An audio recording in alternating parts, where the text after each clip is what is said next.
Hello. My very good friend Kathy Roden Gogan and Matt Riffenberg had written this book called Love and Jello. It's a new book, and the ISBN is 978-1-71677-925-1 paper book. The Library of Congress number is 20209-12349. This is the first printing of Love and Jello by Miss Roden uh, and I'm going to read it for you and see what you think. Um, it is copyrighted material, but I'm reading it for review, and I'll leave out parts of it purposely. I'm going to read the acknowledgments. This is from Matt. I would like to thank my parents for into the world and the point and pointing the way. I miss you both. My sister and brothers, distance makes it difficult, but you're always with me. My son, for letting me point the way and creating your own path anyway. My love is for you without limits. My friends, for allowing me into your lives and creating memories with me.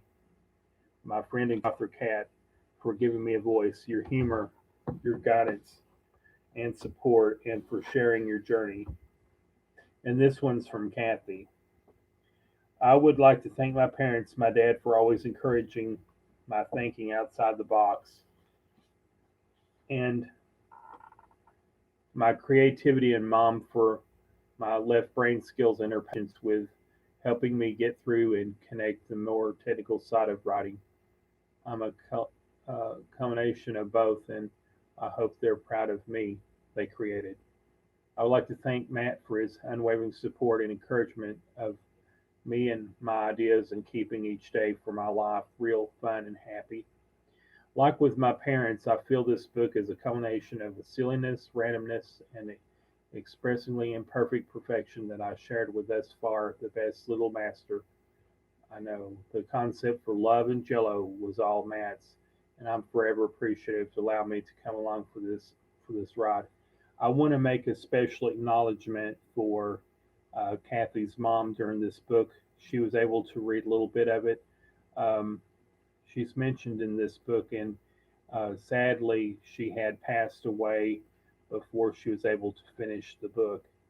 Um, but let's dedicate this video to Kathy's mom, shall we? Okay. Love and Jello by Matt Riffenberg and Kathy Roden Gogan. Chapter 1. Take a seat. Don sat in his accustomed chair reading the paper. At present, he was not really reading, but peering over the top of the paper, watching the people coming and going at the Goodwill store. He had been coming to this very store for about a year now, purchasing various items, including a chair that he is currently sitting in. This was the second chair he had purchased. The first was much more comfortable. The chair had inadvertently been sold one day when he wasn't at the store, and this was his choice as a replacement. He had made a deal with the manager that he would be allowed to leave it there and use it when he visited the store in return for keeping an eye on the happenings in the store. He was somewhat of a security guard, a bit unpaid, and probably ineffectual should any trouble arise. He certainly didn't need any trouble with possible police involvement given his past. For her part, the manager, being being a kind woman, felt a bit sorry for the older man who had liked to tell stories and bad jokes at times. She made her decision to allow the barter agreement because she felt she was harmless, and it would be good to have someone keep an eye on things while she was busy attending to customers and performing the monotonous managerial tasks that her job entailed. Page 5. Love and Jello. Good morning, Don. Mary, a general utility worker at this store, said, passing by John's perch and an armload of clothes. She tolerated his presence only because no amount of complaint to Deb, the manager, would get him off his throne and out of the store. His creepy smile was the thing that annoyed her the most, and she could feel his eyes on her as she walked by. Mary heard by into backing to get far from him as possible. Don watched her go and smiled to himself. He was sure she fancied him in some way. After all, he was an older, interesting man, and she was a young woman who would never fail to laugh at his jokes or smile and say hello. He was tempted, to ask her to join him for dinner, but didn't want to have to break her heart, for later it came to that. Living in Kentucky had taught him for as worldly as his compared to the somewhat simple people who lived in the area. He needed to keep his thoughts guarded when it came to the young women. Things could spiral out of control as it had before, and he would end up in hell again. Don stood and set the paper down on the chair. He stretched his legs a bit by wandering around the store looking at the various donated items that had come in recently. His eyes surveyed the usual bags of unwanted clothes and broken toys. The clothes would be put out for sale after being sorted, and the toys would be repaired if possible, recycled if not. Don moved into the small section with DVDs and scanned the shelves. He picked up a copy of Top Gun, which he had seen many times, and walked in the back looking for Deb. He didn't find her, but did see Mary bent over, rummaging through a box. Mary sensed, then heard Don come up behind her. She stood up abruptly and whirled around. There was that creepy smile again. "Can I help you, Don?" Mary said, clearly irritated. Don took a step closer, invading her personal space.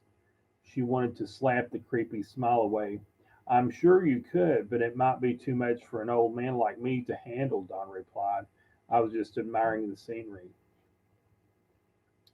At 17, Mary was no stranger to the fact that men of all ages found her attractive. Years of running track in high school and now as a freshman in college, her newfound passion for yoga had helped her create a body that men were always appreciative of. She had fended off advances for many a horny high school date, and she knew how to handle unwanted attention. "You're probably right. I'm sure you'd have trouble getting up anyway, getting getting up. Mary said, also smiling.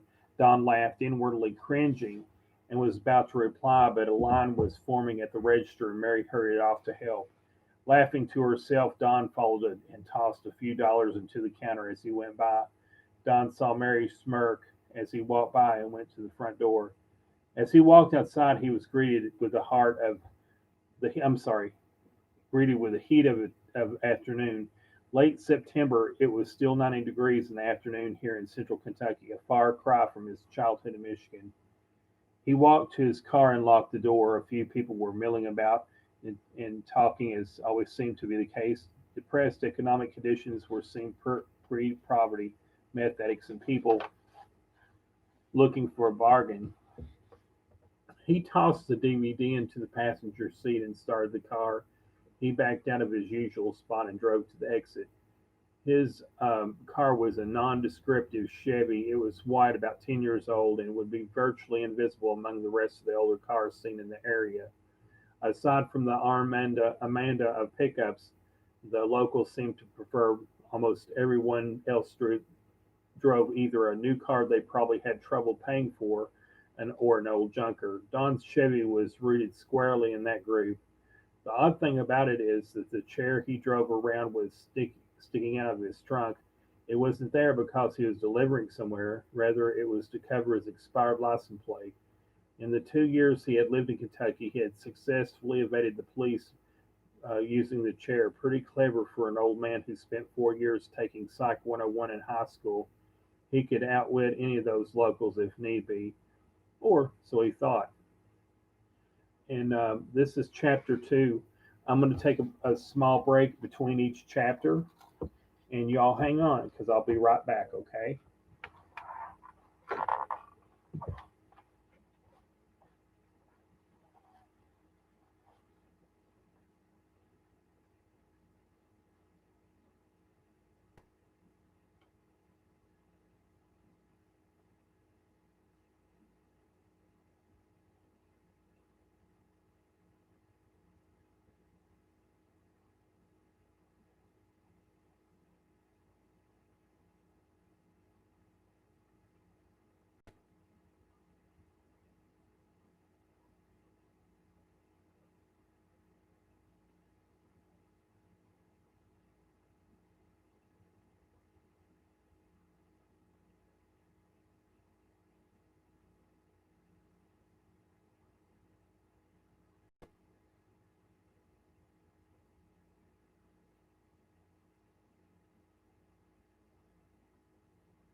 Hang on, I'll be right back. I've got to get a drink of water.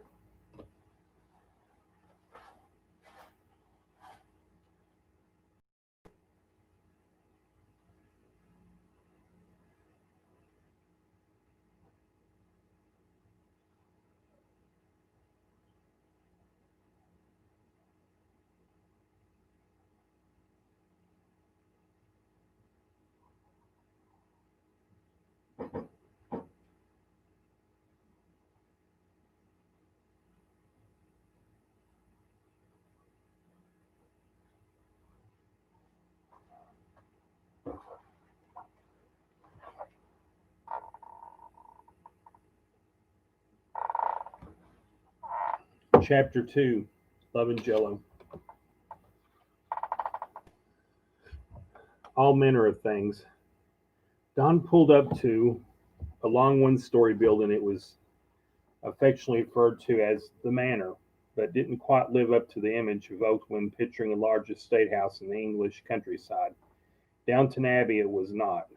At the moment, he resided here in a one-bedroom apartment, not his first choice for a dwelling, but would do for the time being.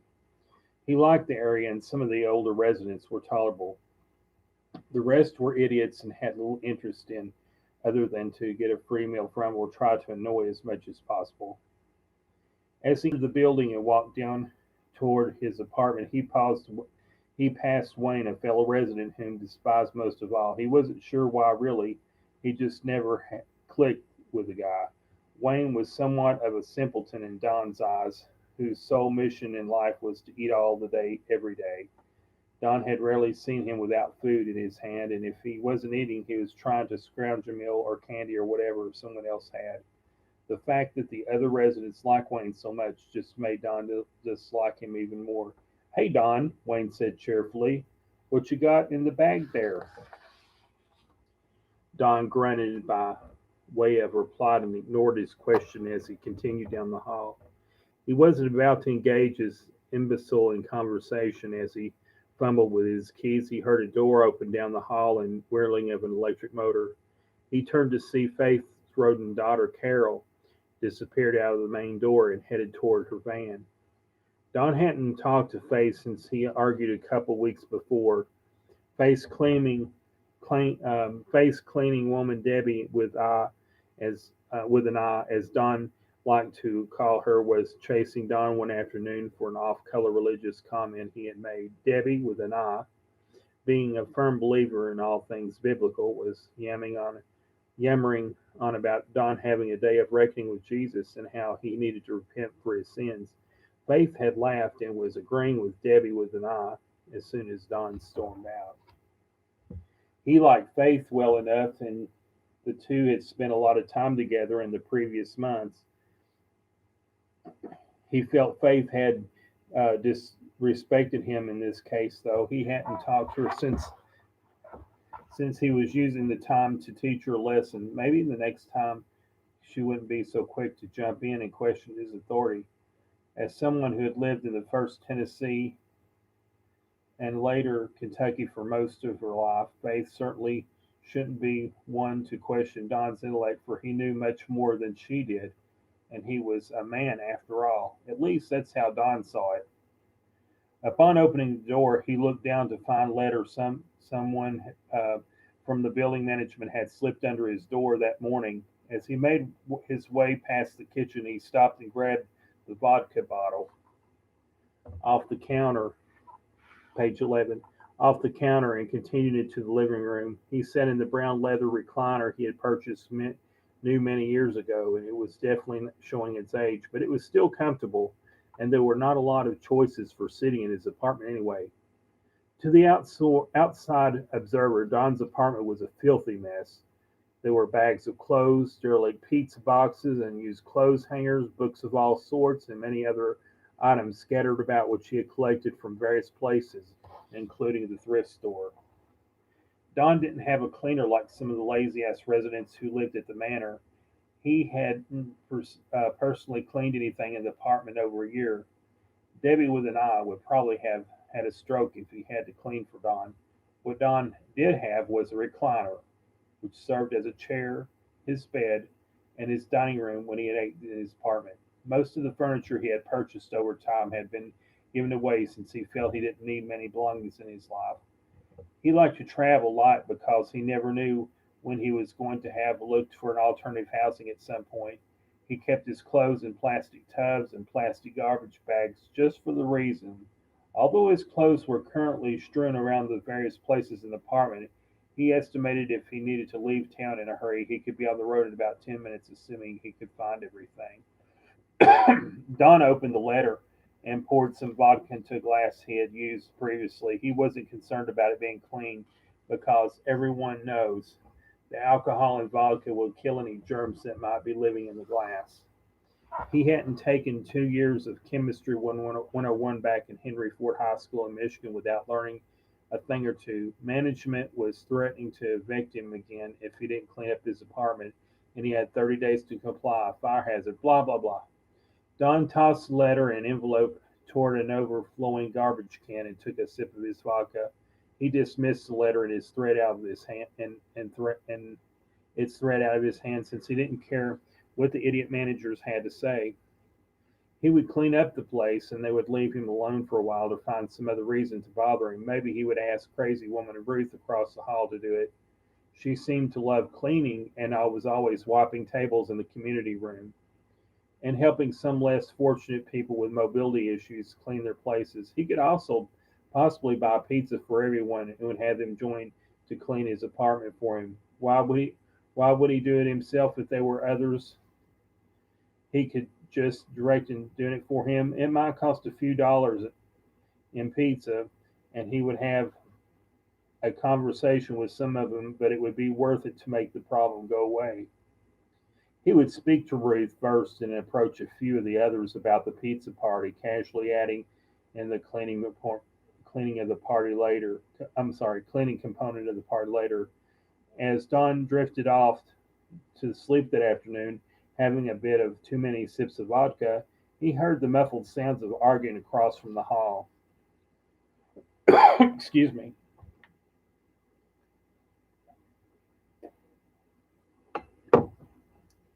Ruth sat at her dining room table with a rag in her hands. Every so often she would reach out and wipe the surface of the table, having seen some dust, whether real or imagined. Page 13. Love and Jello. The voices on either side of her were at a high volume again as she tried to tune them out. Yelling wasn't going to solve anything. Her son Dwayne and her boyfriend Eddie were currently arguing over who was going to use her debit card. It was around the beginning of the month, and almost like clockwork, the arguments between these two had always started a few days before. Ruth received a disability check and the other benefits from the state, which, although wasn't much, was enough for her to pay her apartment in the manor and her needed cleaning supplies. She had built up many boxes of various items, such as a few cases of paper towels, more sponges than the residents combined would ever use in years. She was quite sure she could handle any task that needed someone willing to clean it up. The other residents admired her for her calm demeanor and ability to make any surface sparkle with little effort. "You are not taking her card again," Eddie yelled. "The last time you took it, we didn't see you for a week, and when you finally crawled back in here after your bender, your mom was broke again." After your bender. Excuse me. "Like you are any better. You sit around here and drink nonstop after going to the liquor store, and mom ends up cleaning after you, feeding you, and wiping your ass because you're too drunk to do it yourself." Dwayne shot back. Page 14. Love and Jello. Ruth smiled and interjected, "It's okay, honey. I like cleaning." Dwayne looked at his mom and at her smiling face and wasn't sure he would be able to wrangle the card from her again this month. "Mom, please, you know I need my supplements." Eddie snorted. "Supplements? Ha, that's funny." Ruth knew that Dwayne was losing weight. He had always been a chubby as a child, and over the years Ruth had tried to convince him to lose a few pounds. Since her heart surgery, she had felt it was more important than ever in the past year.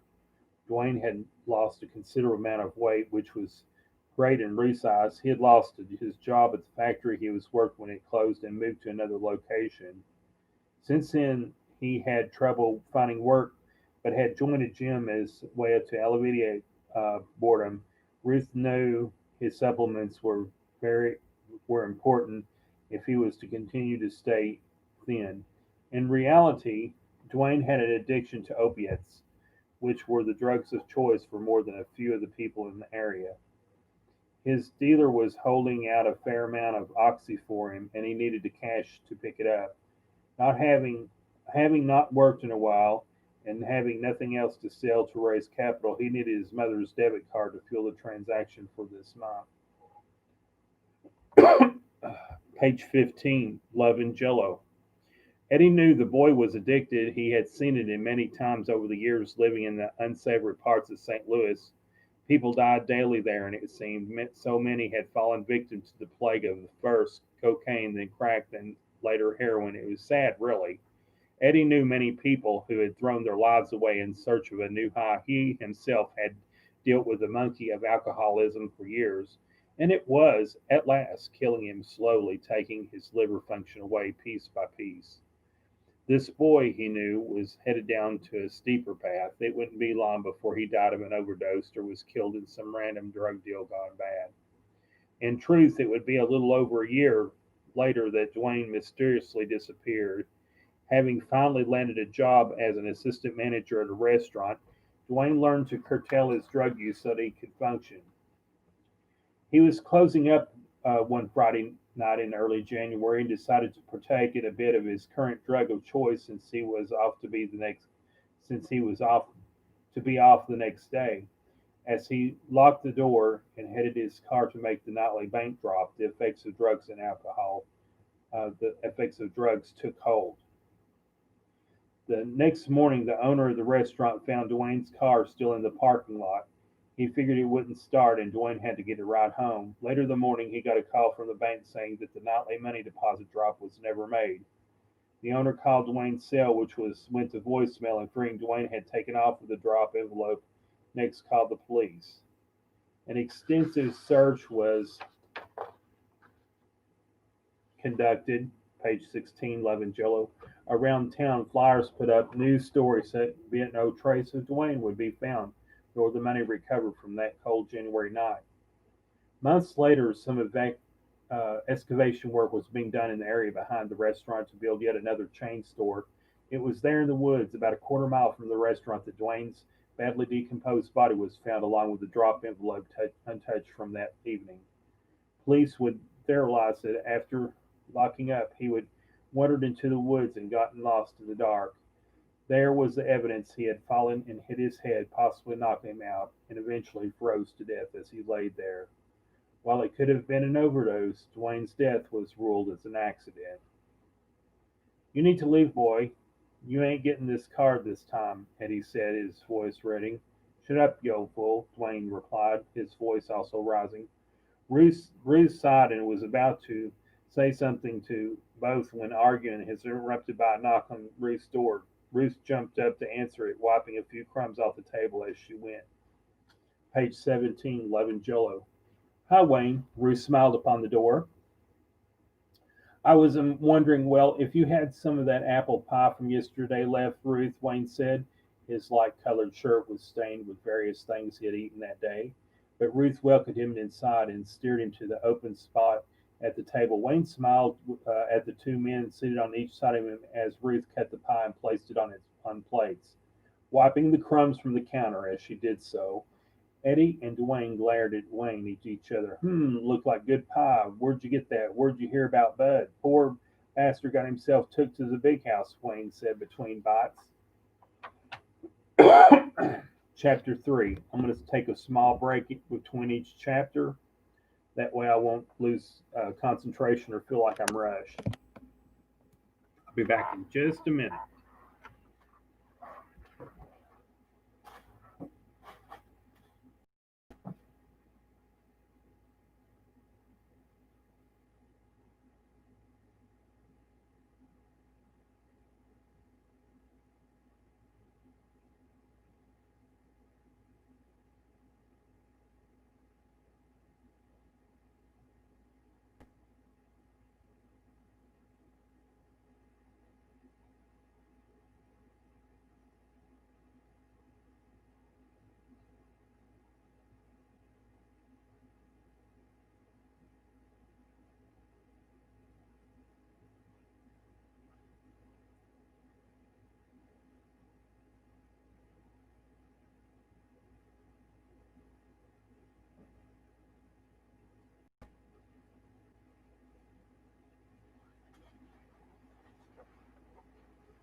We'll be reading chapter 3 in just a second.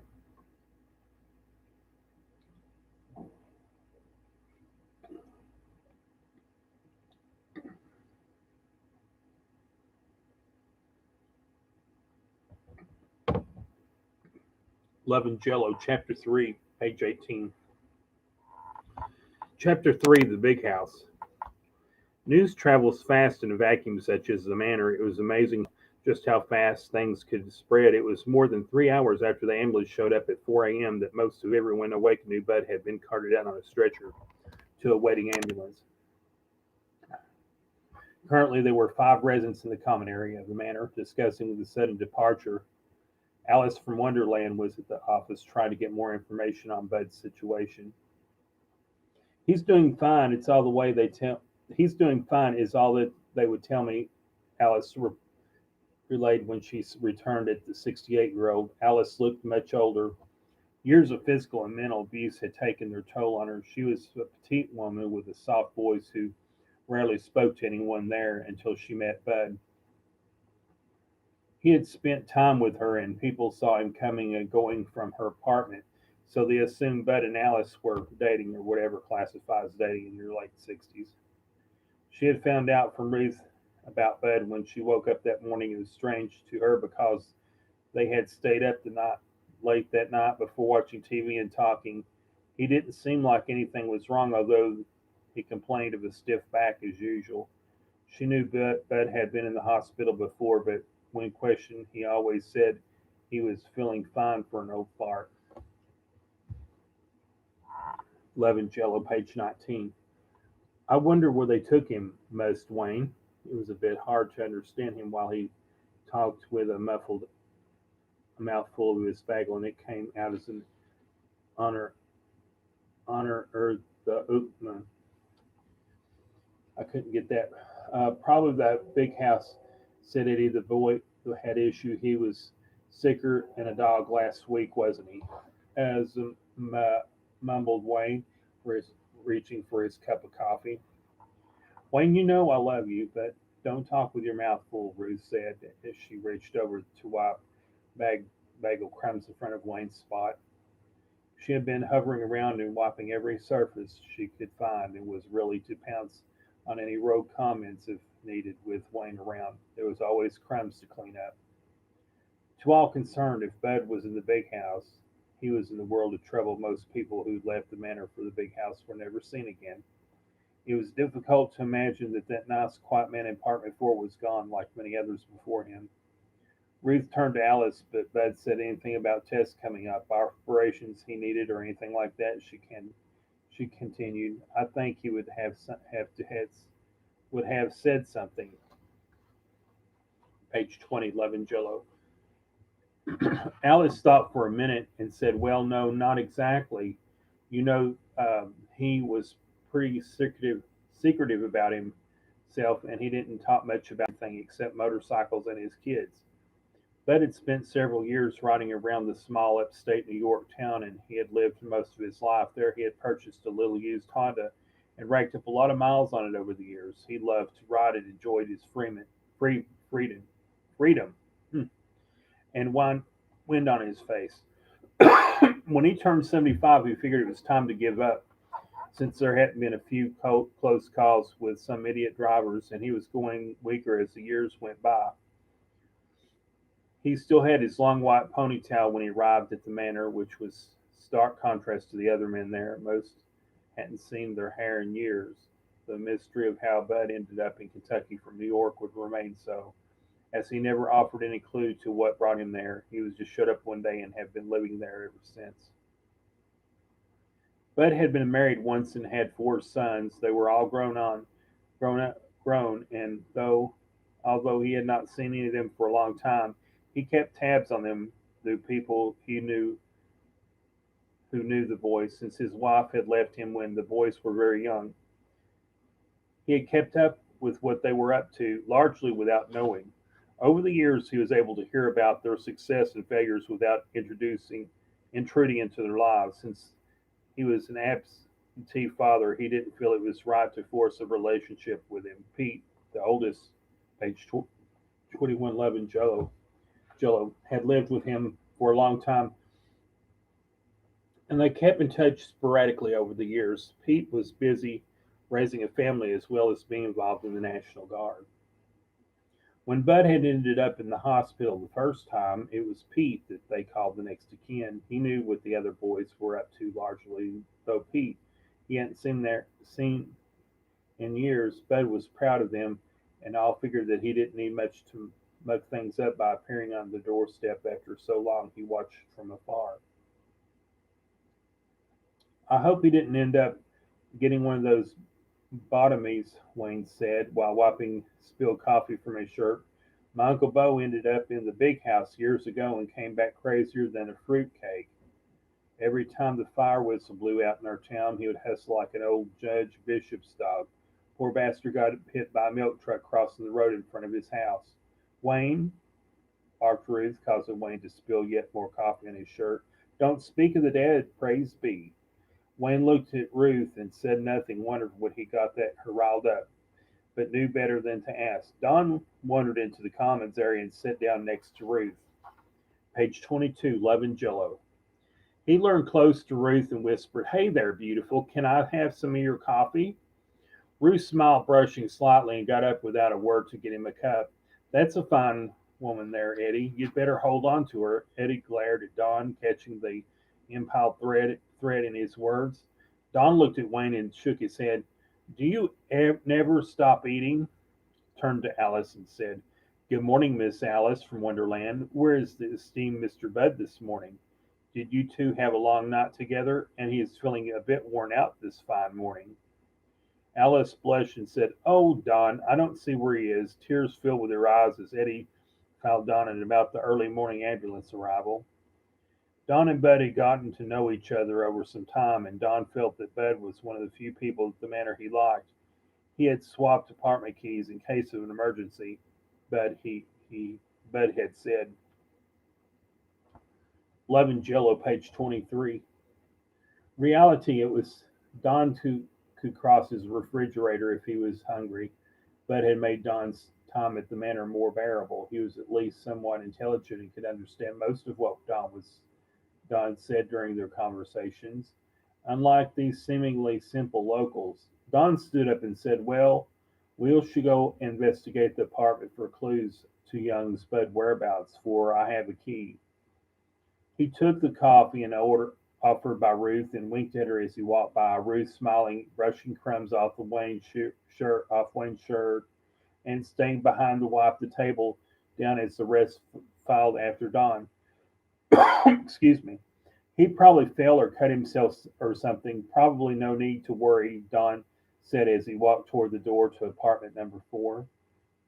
Upon entering Bud's apartment, the TV was on, but only static appeared on the screen. It was obvious Bud had left in a rush. Lights were left on, clothes scattered about, the air conditioner was running. The group looked for clues. Wayne started into the kitchen, of course. It was Eddie who called out from the bedroom. Guys, you better come and see this. As a group squeezed into the doorway of the small bathroom adjacent to the bedroom, they were all taken back by the sight of number 4's towel soaked with blood on the floor. And with that, the mystery of Bud's disappearance deepened. Chapter 4, Love and Jello, page 25. A stranger arrives. No one could get any answers from management about what might have happened to their friend Bud.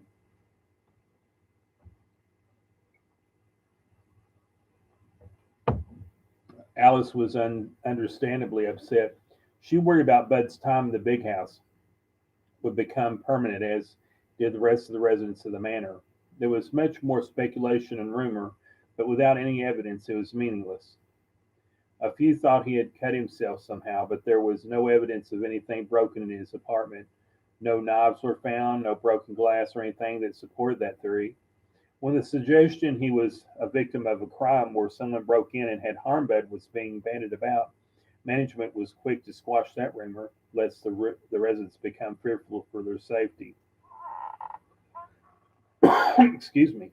Weeks went by, and there was no clue by the residents to what happened, and the rumor mill ran the gamut from the poor bastard was abducted by aliens.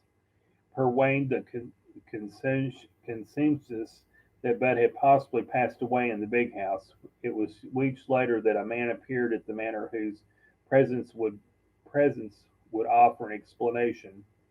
Wayne had seen the car arrive early that morning. It was interesting to him in that the unusual random junker of a nondescript viewer model that people who came to manor showed up. Wayne was sitting in a commons area watching the local news when he pulled up, and he recognized the car to be a Mercedes AMG convertible.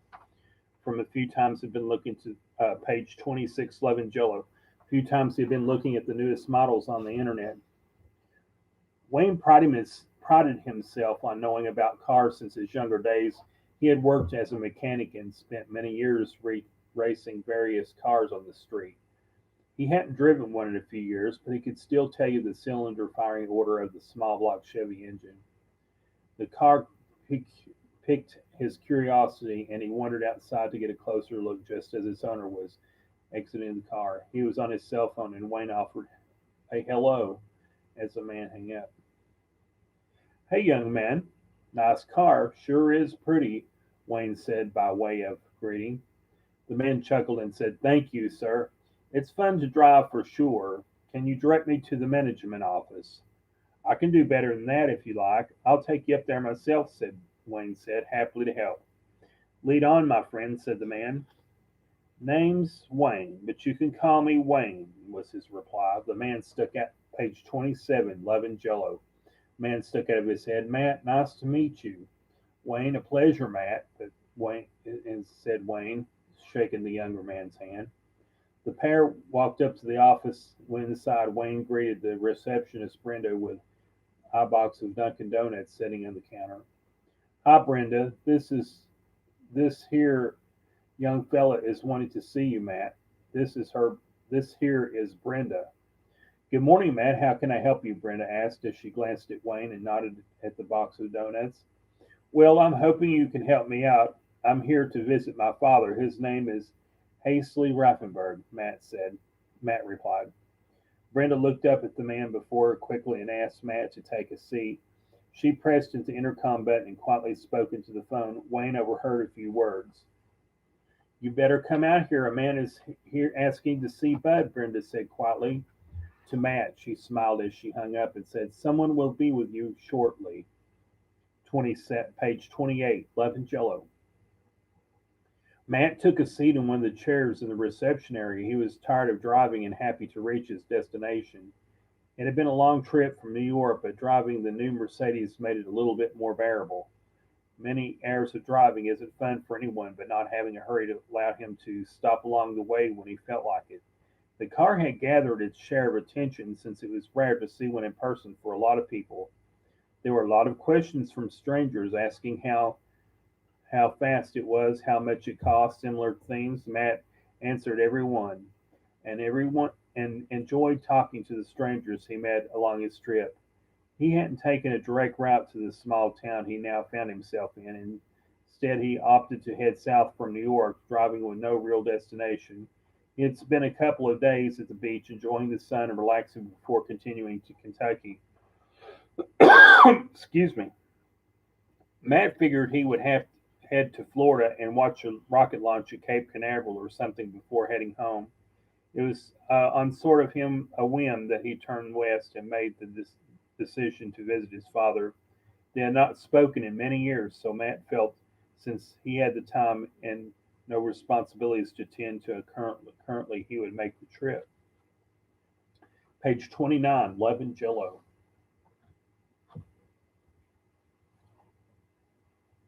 Wayne sat down with a half-eaten donut and wiped powdered sugar from his shirt. A powdered jelly donut probably wasn't the best choice, but Wayne liked him better than the other choices. So you're what? So you're here to see who? Wayne said between bites. I know everyone here, and Hazley ain't a name I can recall. He's my dad. Haven't seen him for a while, replied Matt. At that moment, the manager emerged from her office and greeted Matt. Good morning. I understand you're here to see our resident, Bud. Wayne's eyes lit up and he looked at the man again. Now it was apparent that this was indeed Bud's son. It indeed was indeed Bud's son, since upon second glance he glance, he did look a lot like the older man. Wayne was about to say something, but decided to finish the donut and see what he could learn to relate to the others. The manager, Sherry, ushered Matt into her office before Wayne could hear anything, though. He grabbed another donut while Brenda wasn't looking and went to the door and looked at the car again. And half an hour later, Matt emerged from the management office and walking toward his father's apartment. Sherry had permitted him to stay in his father's place while he sorted out what happened. Page 30, Love and Jello.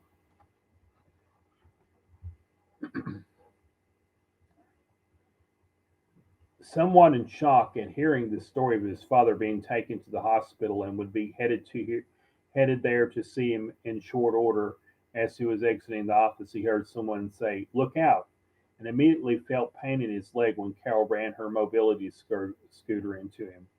"Carol, are you crazy? You are going to kill someone if you don't learn how to drive that thing." The voice came from behind Carol. When Matt looked up, he saw two women in the hallway. One was currently attempting to apologize from the scooter now at his feet, and the other, older woman, was behind her on a motorized chair controlled by a joystick. Carol looked up and stammered an apology to Matt. "I'm so sorry. This stupid thing has a mind of its own. I swear, are you okay?"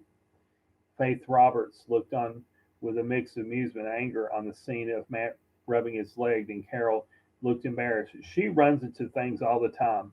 You aren't the first person to be run over by me, crazy driving daughter. Just this last week, she let the ramp of her van down on me, nearly killed me, possibly would like it if I wasn't around anyway." Carol turned page 31, Love and Jello. Carol turned to her seat and looked at her mother. "Be quiet, Mom, or I'll tell Seth about your cell phone," Carol said, referring to Faye's son, who currently lived in Florida. It was Faye's turn to look embarrassed, but quickly protested. "That wasn't my fault. I don't know how the screen got cracked." "Cracked? It looks like you ran over." "Excuse me," Carol said, laughing. Matt said he was fine and accepted Carol's apology. He quickly bid the woman a good day and hurried over to his car. Wayne was there, admiring it and thinking about how it might drive such a beautiful machine. "You fixing to stay here a bit?" Wayne asked. "I will be here a couple of days, I think. I've got to see my dad now, but I will talk to you later," Matt offered. "Tell your dad we'll miss him and hope he gets back here soon." "I'll do that. Thanks, Wayne. See you later," Matt said as he drove off. Excuse me. Page 32, Love and Jello. Carol and Faith had decided to eat lunch outside on the patio that day and had been, oh, excuse me, had been headed there when they were, well, Carol literally ran into Matt. They were unpacking their lunch of Subway sandwiches and Dr. Peppers when Wayne wandered over. There was food, and he was hungry, and he always was. "He's a nice fellow," said Wayne as he watched Matt drive off. "He's going to see his father in the hospital. You know his Bud's son? His name is Matt. Guess we know the rumor about the aliens wasn't correct." "Wow, really? Bud's son?" said Faith. Carol here sure made an impression on him, an impression of her scooter on his leg. Carol shot her mother a dirty look. "Mom, I'm warning you, keep it up, and I'm calling Seth. I mean it." Faith Harmpton was quiet. Faith had always protected her son from any bad news. She knew she had needed the added stress of worrying about his mother on top of his recent divorce, and the stress of his corporate job. And Carol often used that card to advantage to get her mom to be quiet. Page 33, Love and Jello. "Those sandwiches look mighty good," Wayne said, eyeing half of his face sub. "You want half, Wayne?" Faith asked, already knowing the answer. "Well, if you insist." Wayne smiled and happily took a bite of the offered sandwich. Chapter 5, Bud's Story, Love and Jello. I'm going to take a small break here, and I'll be right back.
I'm taking a small break.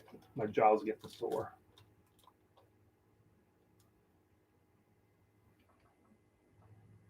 What do y'all think about the book so far? I think it's really interesting.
Chapter 5, Bud's Story.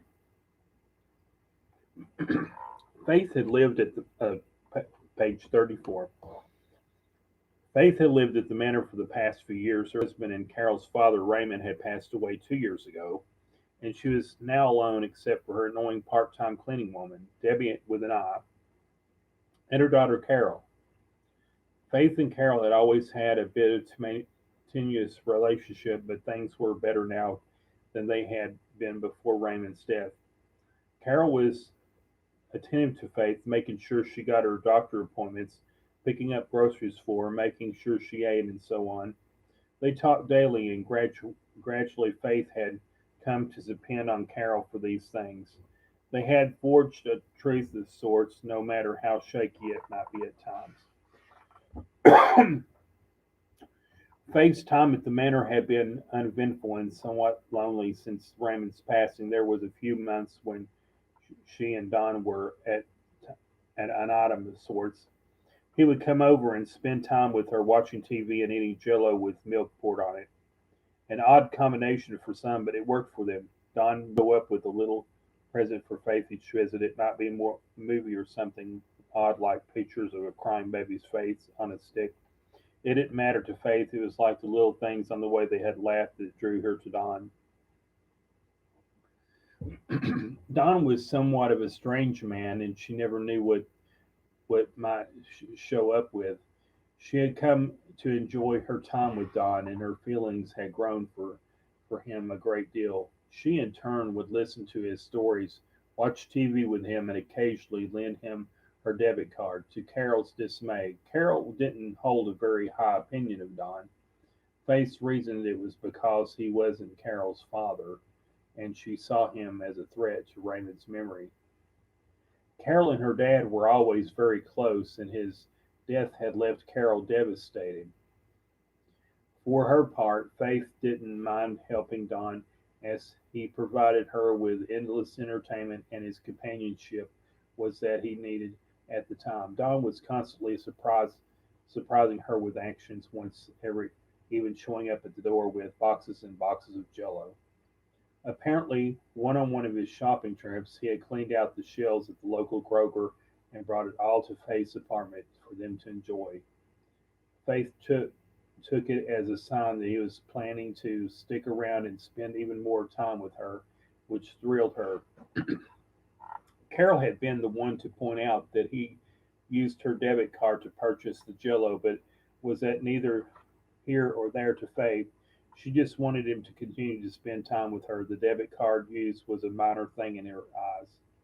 The Saturday afternoon after Matt arrived at the manor, he stepped out to the patio, lit a cigarette. Faith and Carol were there, along with the ever-present Wayne and Alice, whom he had heard a close friend his father. He sat down at the table with them and offered a hello. "How is Bud?" Alice asked.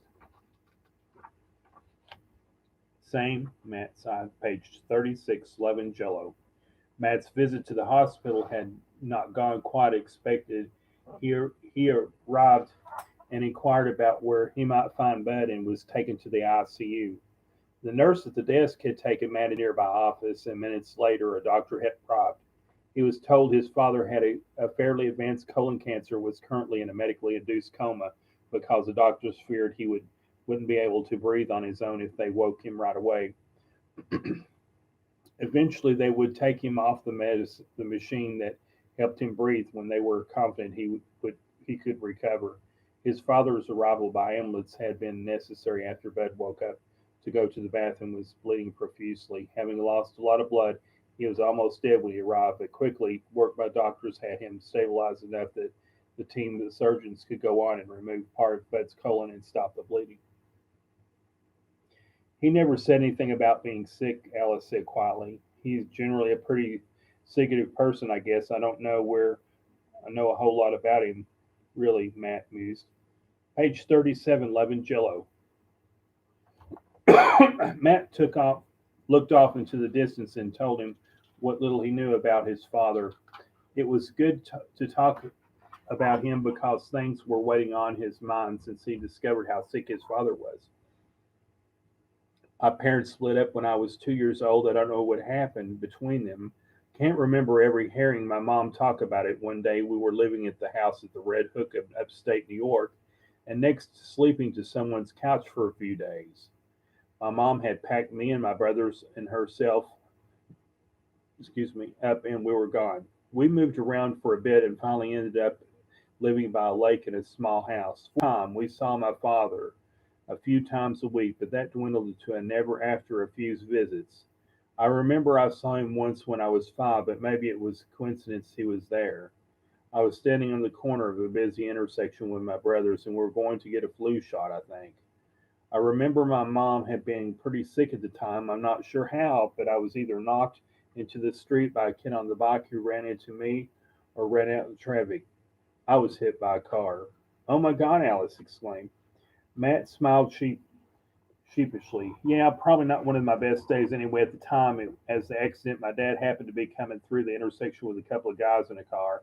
He might have seen on his lunch break from work or something, I guess. When I stopped rolling after being struck by the car, I remember looking up and I was under the stoplight in the middle of an intersection. My dad jumped out of the car, picked me up, and carried me down to the block of the local meat market for some reason.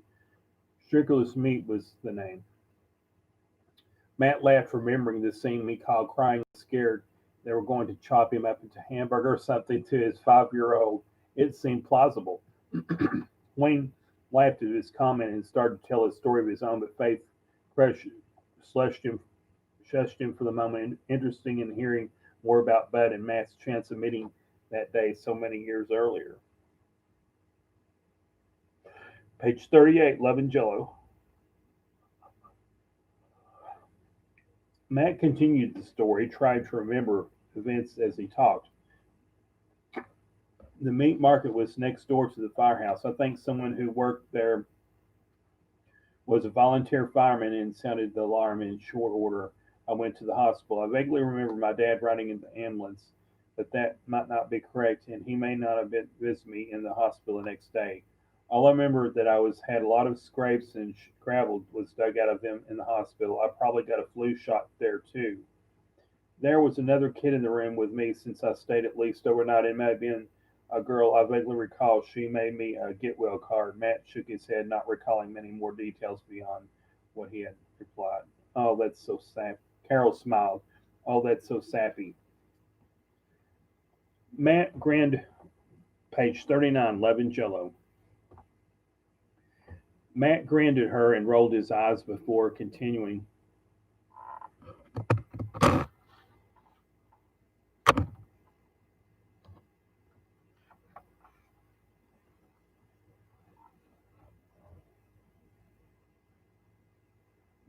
Matt grinned at her and rolled his eyes before continuing. I don't remember seeing him again until many years later.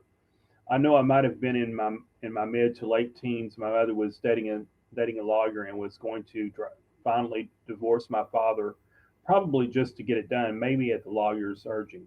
My mom asked me to drop off the papers to him. I showed up at his work and served him papers as she asked. I think might have been 16 or so at the time. I remember he said, "I figured this was coming someday." Alice smiled. Well, it was at least 13 years after they separated, so probably as good a time as any. I suppose, as far as I know, they never signed the papers, though. I honestly don't know.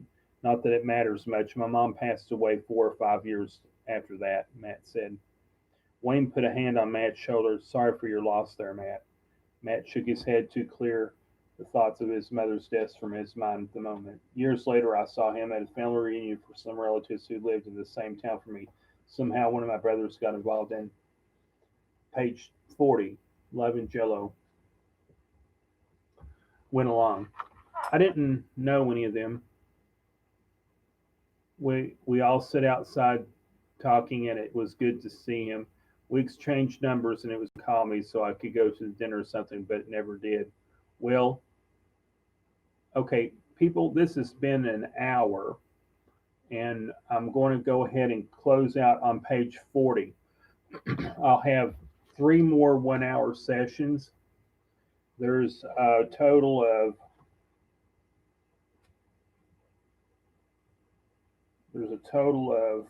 145 pages.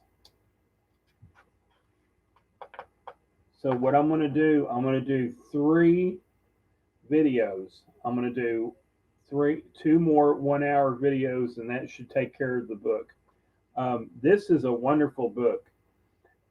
It's called Love and Jello, written by Matt Reffenberg and Kat Roden-Gauguin. It's a brand new book that Kathy had just written last month or so, and it's really, really wonderful. It just came it's hot off the presses, and you should grab a copy. It's called Love and Jello by Matt Reifenberg and Kat Roden-Gauguin. Cover design by John Patrick Robbins. Thank you all so much, and grab you a copy of this while you can get it. There's very limited issues. I'll be back with the next 2 chapters in the very near future. Thank you.